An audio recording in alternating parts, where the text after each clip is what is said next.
Talented Ones Media, hashtag TOmedia, hashtag TO Radio, hashtag too many hashtags to keep hashtagging it out. And we're back, man. Jay Shep. You already know what's going on, man. We're back with another interview. We've been dropping a little more consistency. I know y'all been seeing the merchandise going and selling. Make sure you're picking up your merch, your t-shirts, your hoodies.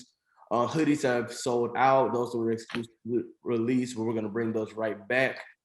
And you know what they say on them, the journey and the destination. Today, we have a guy who's had a long journey in the acting world. Over 100 credits in movies. We're talking about from acting, we're talking about from directing, we're talking about producing, we're talking about everything. And even some of my favorites, we're talking about Hancock, we're talking about White Men Can't Jump. Yeah, wow. And I know it, I don't, because if I keep naming all of the movies, I'm going to get lost. Thank you, brother. Thank you. But a guy who's, I would say, probably he's seen different eras of acting. He's seen where acting has gone from his era to the new era. So, let me just not. I'm gassing, but it's true. We got to give flowers on Talented Ones, ladies and gentlemen. Mr. Gregg Daniel, how you doing today, man? Oh, it's a pleasure to be here, man. Thank you for the intro too. That made me feel good. It stuck out my chest a little bit on that one. Thank you, man. Made me remember how much I've actually been able to do. God bless it. What a blessing, man. What a blessing. It is, man. It is. It's one of those things where on Talented Ones, I've interviewed a bunch of people. It's normally like upcoming people. And for you, it's established. You basically you paid your tuition to the School of Experience. Shout out to Big Boy for that reference. And you've really been doing what you need to do. First and foremost, we're gonna do a mental health check because we're in a pandemic. How are you feeling right now? Great. I mean, the fact that LA, where I'm living now, is opening up now safely. I had my 2 shots back in January and February, and then 2 weeks cleared. So just feeling a lot more confident. But I tell you, I appreciate things a lot more now. The one thing that came out of the pandemic was horrible. People died, people suffered. But I must say, if I had to look for a silver lining, if there is one, it's just the fact that I appreciate people and things a lot more now, because they were pretty much taken away for a year. We didn't really go out. We were trying to stay safe. It was very scary.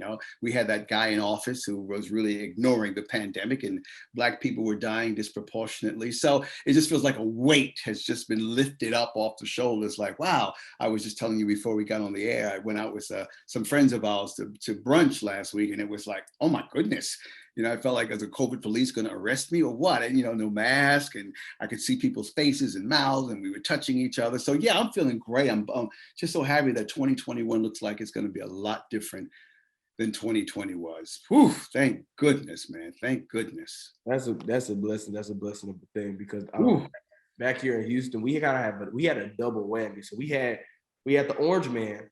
That's right. And we had, on top of that, we have a governor right now who's really, for lack of a better term, he's not doing what he needs to do. I understand. It's frustrating, particularly because of what we just came out of. And when I say the pandemic, don't forget Black Lives Matter. I mean, the fact that the murder of George Floyd was 1 year ago today, let's not forget how that made all of us feel, watching a brother, an innocent man, in terms of just being murdered on television. So heavy, it's psychologically, mentally, emotionally. It's been a rough time for America, man. And BIPOC individuals, it's been a rough time. Man, and you're correct. And I think the thing about it, rest in peace to George Floyd. I think that hit a city like mine so hard in Houston because he was from here. He was very much.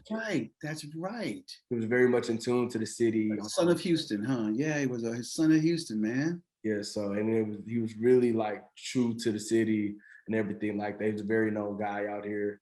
Is that right? Third War, and he was if you talk about some of the music legends, you can go back to some of the Houston music, and George Floyd has like not audio, I should say audio cameo. So I know it's not probably the correct way to say it, but he has audio on some of like legendary mixtapes out here in Houston. Wow. So I forgot all about the Houston connection. Well, we honor him today. We think of him today, and we also think of that family, think of that daughter, think of his brother. We think of the family, man, and the fact that it brought all of us up to on our legs last year to say, you know, enough is enough, and did something about it. And now things are, yeah, the conversation's out in the open now. We finally got a conviction of a law enforcement officer who did wrong. I'm not knocking the ones who stay within the letter of the law and protect us. I'm talking the ones that step outside. So thank you, George Floyd. And you went way too early, but boy, what you did, wow, what you did, what your passing did, man, it's changed up things. Don't you think so? It doesn't feel like things have changed? It's definitely changed some things, but you know, I think it started a conversation, and I think what it did was it made people feel uncomfortable to the point where stuff had to get addressed. Okay, and stuff That's right. like my friends and myself, like the stuff that it made us do was really just like think about like, okay, like put everything into like a true perspective. And Mm-hmm. the thing with George Floyd, I could even tell you this now. I was recording my radio show, had just only been on the air for like 3-4 months with myself and my co-host. And I remember we're trying to push out content. May of 2020, you couldn't do anything. It was hard. You couldn't talk about nothing that was not serious. That's right. The whole month after the George Floyd incident happened, the city shut down. There was riots. Our city went in looting, rioting, Yeah, we had some. and it's stuff like that, and protesting. But also, I'm a guy to be like, it was rightfully so. It was rightfully so. I'm not gonna be I'm not the person to be like, oh, what was done was so wrong. Da, da, da. I'm like, no, because when you get people that have been felt like they was put in a box for so long, and now we see what we already knew was going on, and we saw it for 10 minutes straight. What do you expect to happen?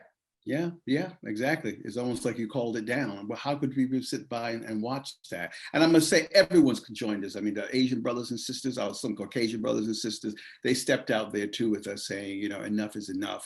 We've got to change this systemic racism. So we're living in a new time, man. I really feel like in 2021, you know, with all the scars from last year, we are approaching things different. I know I am. I know I am. If it only takes one to maybe be a catalyst for change, I certainly feel like I'm a part of that.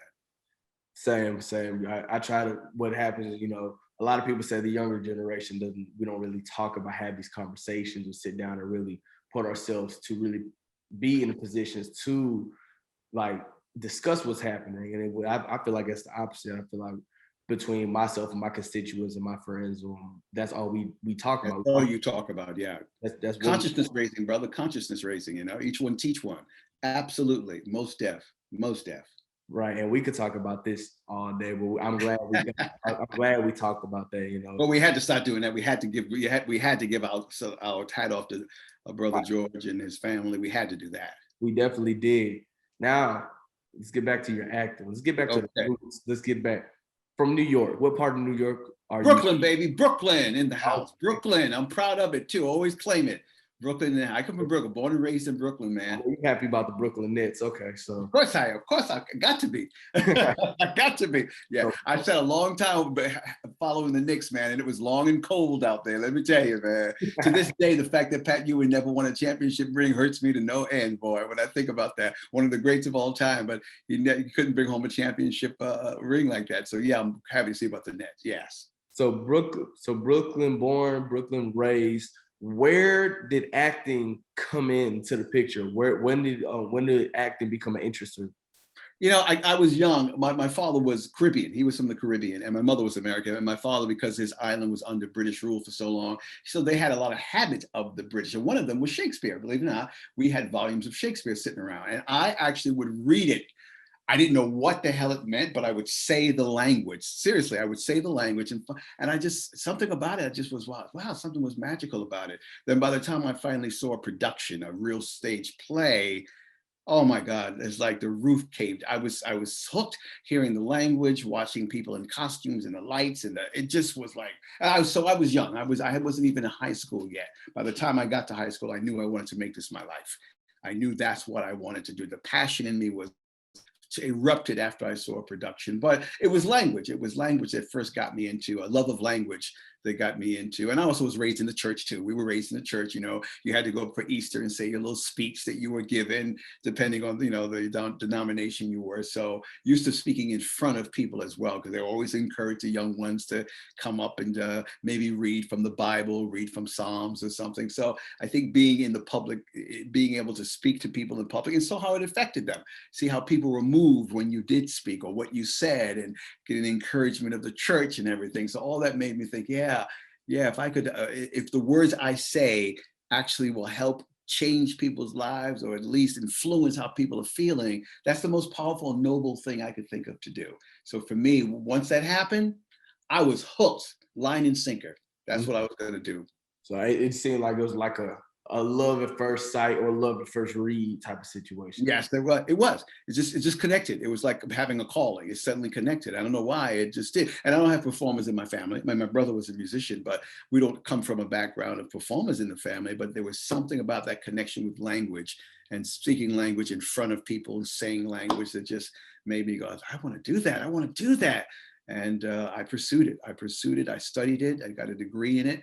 And I can honestly say, I don't know how many years ago it was, I'm still doing it. I'm very proud of, like you said in the beginning, it's been a long journey, but it's been a journey filled with a lot of high points, more so than low, much more than low. And to this day, I'm still doing it. So that's something to be proud of for me. Right, definitely. I would say the track record speaks for itself. When, what was your first gig? What was your first gig like? Well, my first gig was probably in New York, but that was in television. That was on stage. I first started on stage in New York doing plays. But when I got out here, I don't remember the name of the series. I got out here and I guest starred for 2 episodes of a series. But in New York, I had done, I was near the Negro Ensemble Company as a Fabled and Storied. They were around the corner from the school I attended. So I would go see theater a lot in New York, a lot. And there were a lot of little productions here and there. So I got involved in that. And each time I did it, I just knew I was going to get better and better and better if you put in the work, if you put in the time. And I stayed and I kept doing it. And I finally got to a point where I could come out here. I moved out to Los Angeles and have been steadily working ever since. Yeah. That's great, man. That's great. And so what was that role? What was that moment where it was like, okay, I might be on to something here. It's like that role that you just, that, you know, I feel like everybody has that moment in their career where they feel like, I've made it. I might not have made it, but we're here now. We're in the building. What was that moment for you early in your career? That's really, it's funny. It's probably being in the building. I remember going to places like Paramount Studios and Walt Disney Studios when I was auditioning, and I remember getting the role. I would get the role, and I felt like I belonged in the house because, you know, I grew up in New York hearing about Disney and Paramount and Warner Brothers and all these studios that were out in Los Angeles, and then I'm out here and I'm being sent out auditions to these studios, and then they would call my agent if I was lucky, and I booked the job, and it felt like, okay, I'm in the game. I can do that because I was kind of leery of coming out here. All my homeboys, everyone I loved, my family, they were all back in New York. And I thought, I'm coming out to Los Angeles. I don't know about, you know, what it's going to be like. But when you start booking jobs from going in a room and auditioning, then you realize, yeah, I brought my A game. I think I can do this. So that was a great feeling when I actually started getting work. That told me that I could compete, that I was out here to stay. And then it just kept going. For sure. Like I said in the intro, acting, directing, multifaceted. And when it comes to the business, I feel like you really cemented yourself in the creative art form, from reading your resume and everything, just studying you. Which one is more satisfying to you? Is it the acting or is it directing? Is it the you know, it depends on the time. It depends on the time. I started out as an actor. To be honest, I started as an actor, but I segued into directing, but fell in love with that. The things that I love about acting, all I have to do is worry about the one role, what I say, what I do, what I wear. But when you're a director, of course, you're worried about, I mean, not worried, you're thinking about all the other areas that make it up: costumes, lights, sets, if you're doing theater. So I find a lot of actors now are becoming hyphenates. They're being producers and writers and directors. I mean, there's no reason anymore to just do the one thing. If you have a proclivity for it, you can do a number of things. And so as I was growing older and getting, still working as an actor, I became more interested in directing. I said, why not? So I went and I studied that as well. But many actors now do more than one thing. They just don't act, they produce, they write, they direct. And it keeps everything fresh. When I direct, I think directing makes me a better actor, and I think acting makes me a better director. They have a conversation with each other. When I'm an actor, I think of things a director might think of, and when I'm a director, I think of things an actor might think of. So one feeds the other. They work really well together. They work really well together. So, but it makes me better all around. It makes me a better director and a better actor doing the two. That makes sense. That makes perfect sense. Yeah.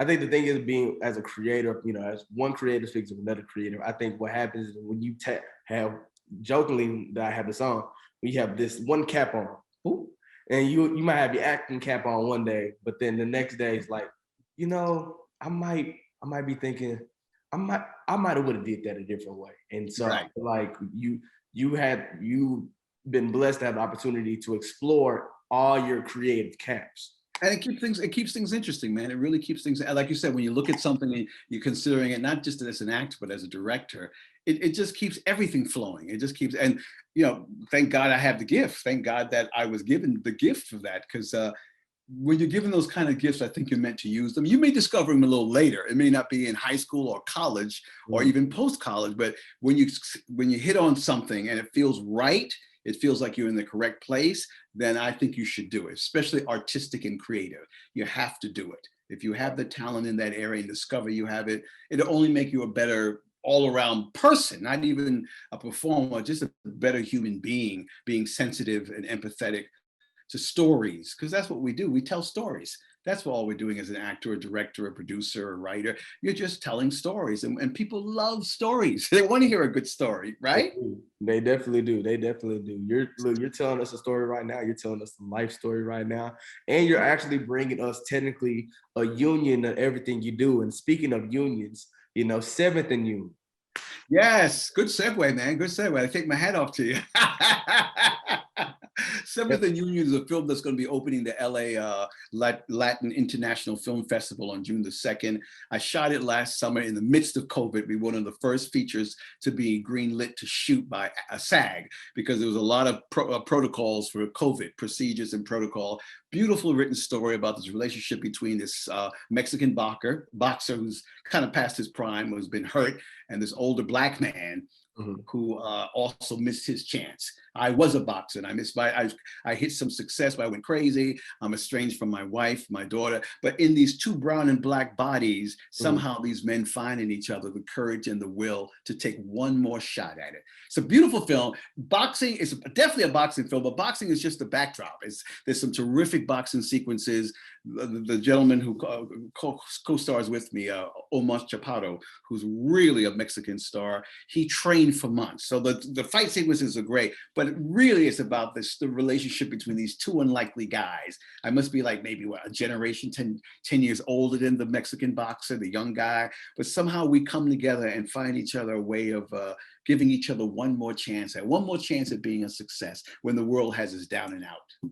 You know what? I love a good boxing movie, but more on top of just being a boxing movie, from the way you're explaining it to me, the great boxing movies to me always have a perfect duality to them. That's right. That's right. That's right.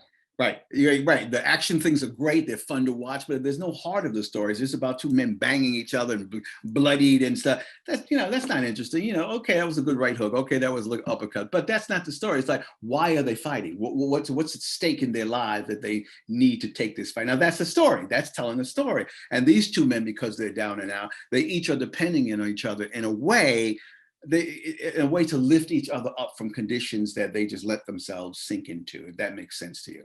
Right. No, that makes perfect sense. A movie that I think about that's different plot, different theme and everything, but similar, is Creed. I feel like loved it. Creed. Loved Creed. Yeah. Creed, and what I think it came out in 2015. The first one. I'm not talking about the second. I think it came out 2014 or 2015. Right. Oh my God. What a great film with Michael B. Jordan. What a terrific film. Great film. Go ahead, And I think that was one of my favorite movies, due to the fact of, yes, everybody's so keen on the boxing. I'm like, yo, but like, let's talk about how the love story that he got with the girl. she's gonna go deaf eventually. And then let's talk about him and Rocky's relationship. He got cancer. That's right. His It's uncle. such Right. a pound for pound packed movie. There you go. I really do want. I can't wait to watch yours, because at the same time, if it gives me the same chills and emotions and thrills that a movie like Creed gives me, I think you really have one. You have one of those. Well, you just pointed it out. You know, we watch boxing movies because they're fun for the action, but there's much more involved. It's really about the relationship. Will Michael B. Jordan, will he reconcile with his dad, who is now dead? What about the girlfriend who's going dead? What about Rocky, who has cancer? I mean, all those questions really make the story. You're really only looking at the fight stuff, maybe 15 minutes, maybe. I mean, if you collectively count how much time you spent looking at the boxing sequences, 15, 20 minutes. But the rest of the movie is about people trying to love, about trying to take care of each other, about finding each other. And this movie is very much about a brown and black man who is supposed to be on opposite sides of the coin. You know, one's Mexican, one's African-American, but their ability to come together and make a whole out of something you never suspected before.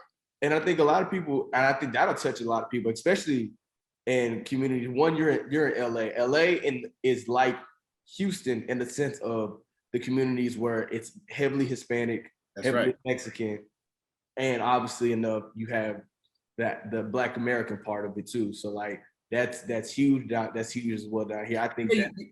That's right. You don't often see, again, a Mexican paired with an African-American as leads in a film or something. I mean, we got a Mexican brother, we got an African-American brother, and the whole film rests on their relationship, how they, you know, how they support each other. And that's not something you see every day. So I was really pleased that the writer and the producer wanted to do that. You know, usually the Mexican guy is either the sidekick or the black guy is either the sidekick, you know, but to bring two BIPOC individuals together to carry the film. Yeah, I was very appreciative of that. And I think people will appreciate the fact that, wow, this is not something we ever really saw before.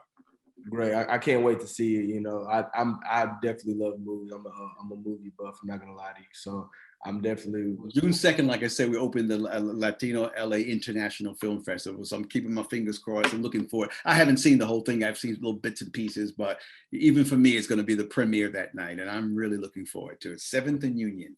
7th and Union. I'm glad. Look, I don't know if that'll be 101 credits, but say it is. I stopped counting them as long as they keep coming. Quite frankly, I'm just so thankful they keep coming, man. I don't even count them anymore. It's just thank you, Lord, because there's a lot of good. Listen, don't fool yourself. There's a lot of good actors out here, a lot of good, talented people out here. So to hang in there and to be the one to get the job and keep getting the jobs, it's a blessing. I said that earlier, and I'll say it again. You know, a lot of talented people, but you just got to put in a lot of work. You got to put, like any other profession, you put in the work and you hope it just turns your way sometime. Right. And so, Gregg Daniel, look, we gotta get to the nitty gritty. The people of Talented Ones, the TO Nation, they know this question by heart at this point. Over the span of your career, like we already talked about, we can't say this in over 100 credits and movies, and some of my favorites that I used to watch growing up and now to this day, still I'm watching. Like I said, that's why I threw out Hancock and White Man Can't Drop. Those right. Those hit my heart a little differently. I still have a White Man Can't Jump t-shirt in the closet. Oh, you do? Wow. That was a fun movie. That was a fun movie to do. That was a fun movie. And so with that being said, your journey has been a crazy one. Your destinations have been crazy.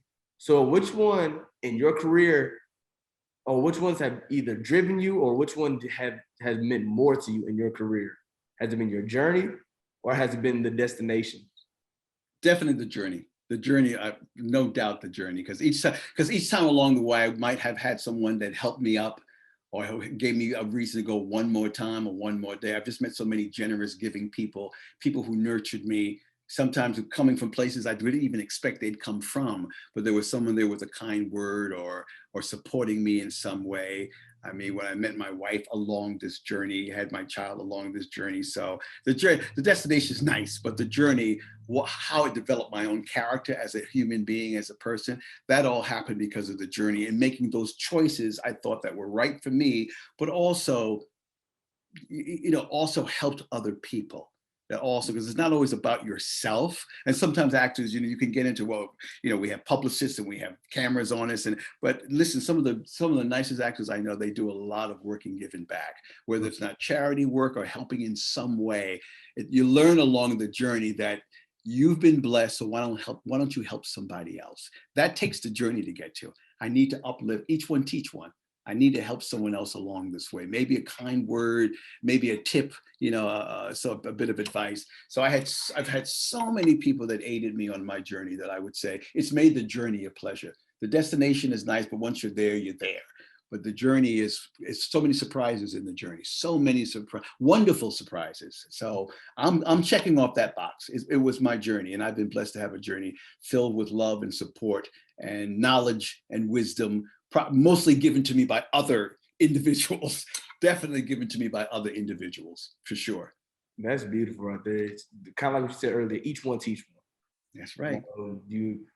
You talk about giving back to the community, and that's something for me that I feel like it's a huge thing that people that just us, people that look like us, I feel like we have to do, Amen, and brother.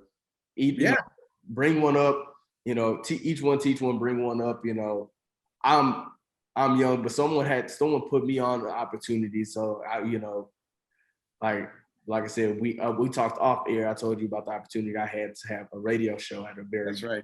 at a very Isn't that amazing? I mean, when suddenly you get so excited because then you're at the next step, and then you're at the next step. You don't know how far you're going to go, but the next step happened. That's the excitement. That's the joy of it, because you really don't know what there's no limits right now, because you're getting help from so many people on the journey. So yeah, I wish you much continued success and luck on your journey, and teach someone along the way, bring someone up along the way, give some advice to someone along the way. That I think that's what makes the journey worthwhile, when you learn how to give rather than take. But if you're learning how to give to others along that way, that's a good journey, man. That's a good journey. I appreciate that. That's true. That I just wrote that down in the mental book up here.